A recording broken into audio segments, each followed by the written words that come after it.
Hey guys, real quick, I just want to give you a couple ins and out, pros and cons to installing a motor on a 2001 Yukon. And basically what we're going to do is we're going to take the motor off the rear window and place it onto the front window regulator. They are interchangeable, but you have to keep in mind that they're only interchangeable if you are doing it on the same side of the vehicle. So you cannot use the driver's side for the passenger side or the passenger side for the driver's side, vice versa. You can only do this if you're doing it on the same side of the vehicle, because the bolts only line up and the brackets only curve for one side. So basically what'll happen is this will be your rear bracket and your rear motor, and it's the exact same as the front with the exception of the bracket, but the motor is the exact same. It's held on by 3 bolts, one here, one here, and one here. Once you take these bolts out, you pretty much have your motor free, and you can begin assembling this thing onto your other regulator. And I'm going to try to make this as quick as possible. I'm sorry for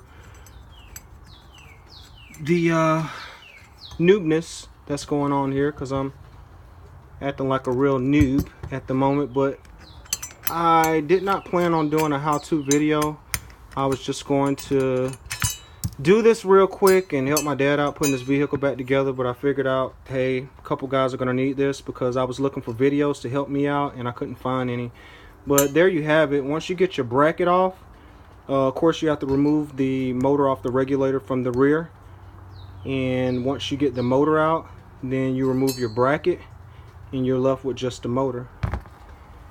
Now, putting this motor onto the front regulator, there are certain things that you got to watch out for. Once you remove the motor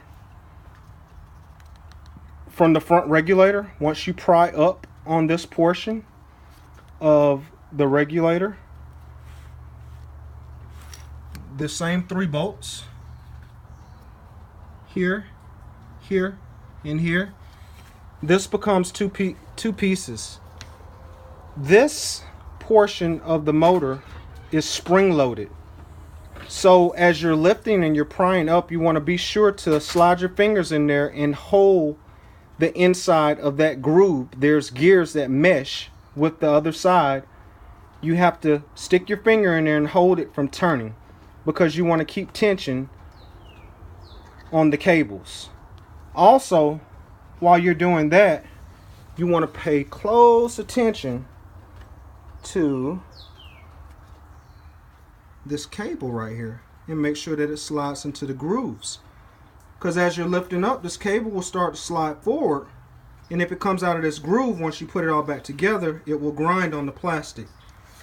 And lastly, you want to make sure that the cable is on the back side of your hanger hook for the regulator. Make sure that this is on the back side. If it's not on the back side and it comes around over the top of this bracket, there's going to be a lot of grinding. You're going to put a lot of stress on the cable, not to mention more resistance on the motor itself, which could cause it to burn out a lot faster than you would normally burn out if it works at all. But you want to look out for those things, because this is a job that you only want to do one time, just because it's so tedious.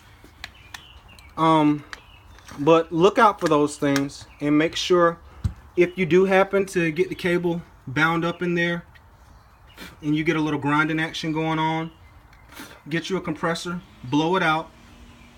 After you blow it out, make sure that you grease this track that your plastic grommet right here rides along.